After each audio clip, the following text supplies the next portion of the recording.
Хора, последните няколко дни ми задавате супер много въпроси за алоето с коприва. Много жега, бе, хора, как се охлаждате в тия жеги?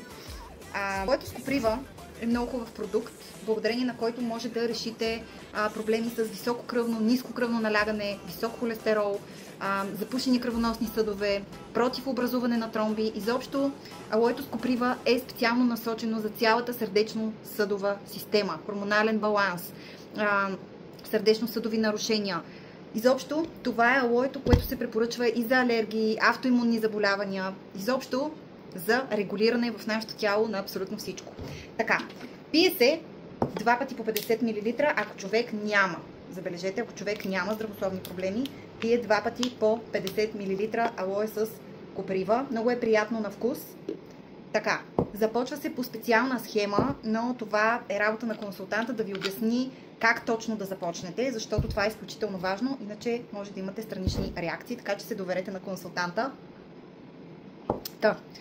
Охлаждайте се през горещините, аз така ще си нарежа пъпесче.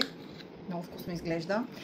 Но алоето с коприва, понеже последните няколко дни получавам много супер обратна връзка от жени, които са решили проблем с холестерол, високо, ниско кръвно налягане, автоимунни проблеми и получавам много обратна връзка. Последната една седмица говоря с клиенти, които пият алоето с коприва. Заедно с гъба рейши, това е перфектната комбинация, много силно я препоръчвам. Но поради голямата обратна връзка в последните няколко дни, реших да се включа и да споделя за какво би ви било полезно алоето с коприва. Освен, че ще ви хидратира тялото през лятото,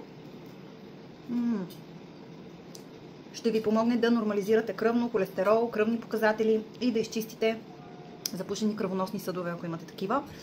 Така че, хора, много силно препоръчвам коприва, заедно с рейши. Пийте повече водичка през лятото, хапвайте повече плодове, така че наистина да съхраните и запазите своето здраве максимално дълго време.